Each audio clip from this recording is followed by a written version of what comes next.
J'ai besoin d'acheter Medicadog. Qu'est-ce que c'est, Jane? Est-ce un médicament pour chien? Je vais mettre quelques pièces ici pour vous, d'accord? Que Dieu vous bénisse, voyez-vous?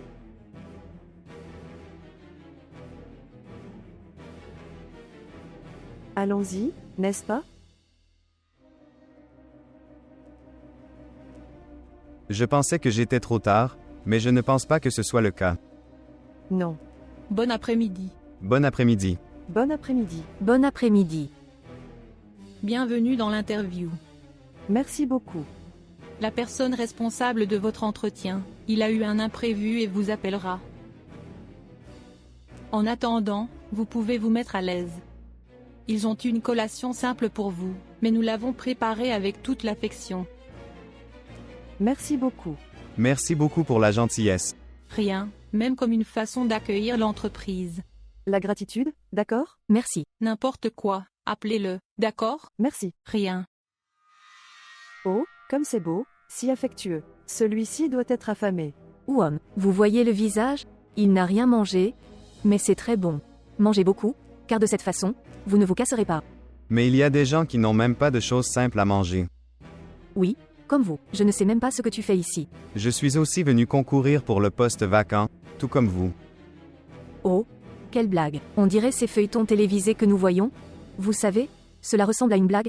Non, désolé, mon fils, tu ne peux pas rivaliser avec une personne comme ça, diplômée comme moi. Je veux dire, de 3e cycle. Désolé. Mais s'ils m'ont appelé pour l'équipe nationale, c'est parce que j'en suis aussi capable, tout comme vous. Veuillez m'excuser. Au accent circonflexe ici, nous ne pouvons pas. Oh, Non, non. ce n'est pas possible. Calmez-vous, les gars, excusez-moi. Tu n'as pas besoin de lui parler comme ça, calme-toi. Comment est-ce qu'il en reste, mon frère?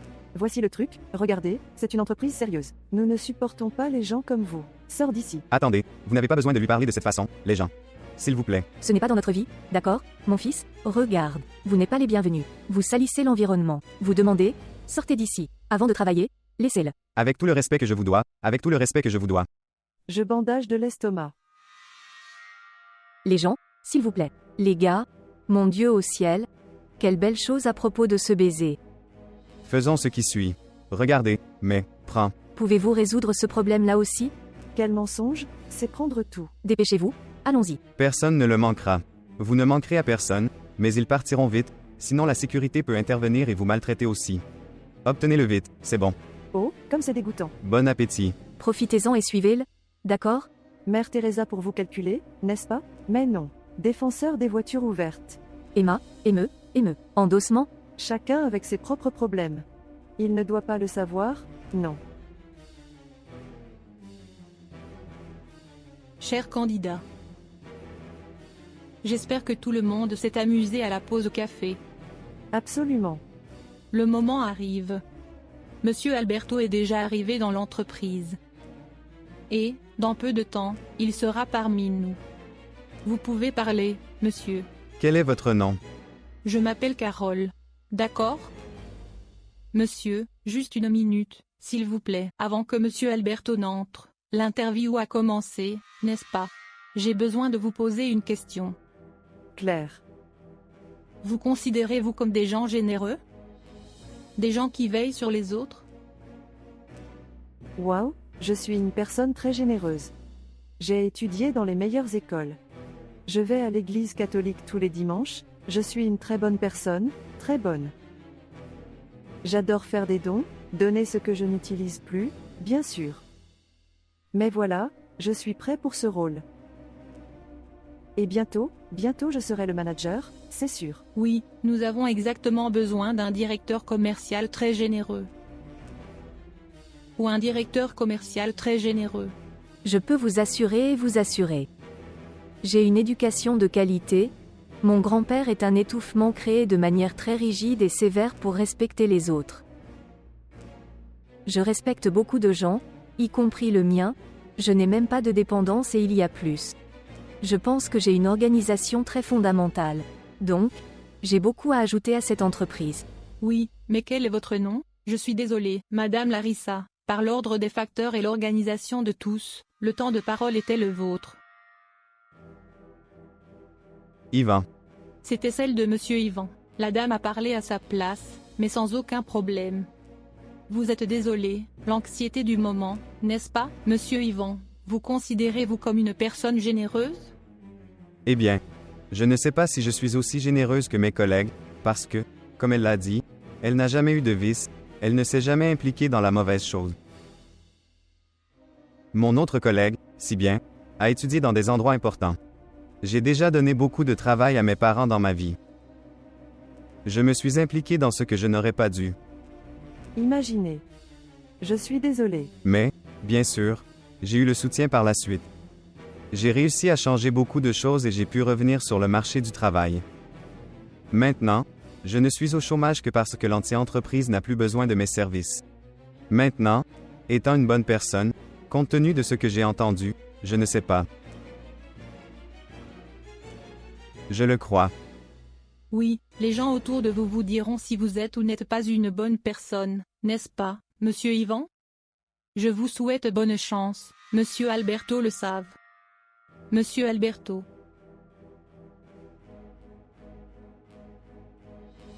C'est trop maladroit. Et puis? Très bien, messieurs les candidats. Bonjour, ravi de vous rencontrer. Ravi de vous rencontrer. Bon après-midi. Bon après-midi. Tu ne me reconnais pas? Non. Ces Brésiliens ont une mauvaise mémoire. Finalement, vous vous êtes soumis à un test de sélection pour occuper un poste dans mon entreprise. Et j'évalue généralement le mien. Futurs employés d'une manière très inhabituelle. Et certaines de vos étapes n'ont pas très bien marché. Étape? Mais ne commence-t-on pas la sélection maintenant? Non, vous êtes évalué dès le début. Je ne sais pas si vous vous souvenez que vous avez croisé un monsieur laissé sur le trottoir, demandant de l'aide pour acheter des médicaments. Je ne me souviens pas. Oh, vous vous en souvenez très bien, oui, parce que vous l'avez laissé passer, et au lieu de contribuer, vous avez volé le reste de ce qu'il avait. C'est connu. N'êtes-vous pas aussi loin derrière? Des CV enviables de la vôtre. Vous avez fait la même chose, vous êtes passé, vous avez dédaigné et vous avez pris l'argent, mais ce jeune homme est passé, il a eu pitié de la situation précaire dans laquelle cet homme, moi, en fait, je simulais là et il était cordial, il était gentil, il était humain, il était solidaire, contrairement à vous deux.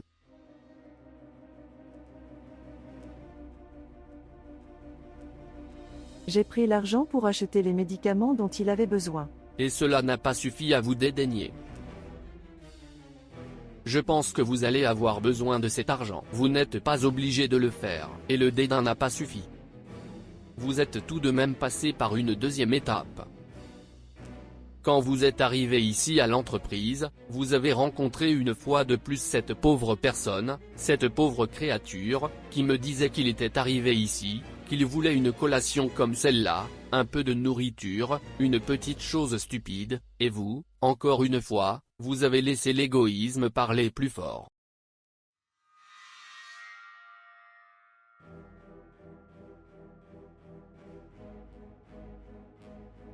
Ils n'ont même pas traité le gars comme s'il était un être humain, c'était un animal, un chiffon, une lambeau. Contrairement au garçon qui, une fois de plus, était d'un grand soutien. Il s'agissait de votre deuxième évaluation.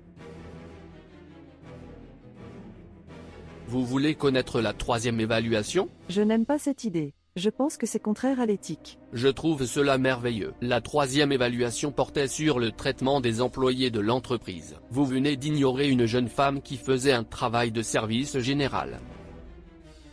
L'entrée de la vie qui concentre ma compagnie. Madame Carole. Oui, Madame Carole. Et ce gars, encore une fois, a été d'un grand soutien. Et maintenant, la dernière et fatale épreuve, la quatrième épreuve. Lorsqu'on vous a demandé si vous vous considériez comme de bonnes personnes, vous avez menti de manière flagrante. Vous avez enflammé le discours, vous avez mis votre ego là-haut. Seul ce jeune homme a dit la vérité, a vraiment dit qui il était. Face à cela, cette exposition, affreuse. Vous n'êtes pas en état d'occuper un poste dans mon entreprise. Je continue d'avoir un programme exceptionnel. Je suis également d'accord. Il a un meilleur programme que le vôtre, parce qu'il a un programme de vie. Votre programme académique n'a aucune valeur, s'il n'est pas associé à la connaissance et au traitement avec les gens. Par conséquent, je vous suggère de retourner sur les bancs de l'école de la vie, car les études n'ont pas fonctionné. S'il vous plaît, partez. Veuillez m'excuser. Désolé de vous interrompre. Mais je pense que parfois les gens, ils ont juste besoin d'être accueillis, Seigneur. Parfois, l'arrogance peut être un signe de faiblesse. Ils ont des CV enviables. Écoutez, je ne veux pas que vous me défendiez, d'accord? Je comprends déjà tout ce qui se passe ici. Vous allez l'embaucher, je suis viré. Écoutez, je veux que votre entreprise fasse faillite. Parce qu'une telle personne sans éducation ne mérite aucun minimum de respect. Et ce petit jeu ridicule auquel vous venez de jouer est plausible, parce que vous êtes un âne de la cour. Endossement, se sentir très malade. Je ne peux pas en dire autant, parce que j'ai vraiment besoin de ce travail. Et désolé, je voulais juste être ce que je ne suis pas. Chacun a ce qu'il mérite, il est venu vous défendre et vous avez été terrible avec lui. Je vais prendre votre suggestion, je vais vous donner une seconde chance, mais vous commencerez par le bas. Il sera votre superviseur à partir d'aujourd'hui. Ai-je eu le poste aussi? Vous êtes approuvé, vous êtes le nouvel employé, c'est votre superviseur. Félicitations. Je vais vous laisser maintenant décider avec le travail. Je n'ai rien fait de plus que mon obligation de bon homme d'affaires et bonne chance. Merci. Bonne chance. Merci.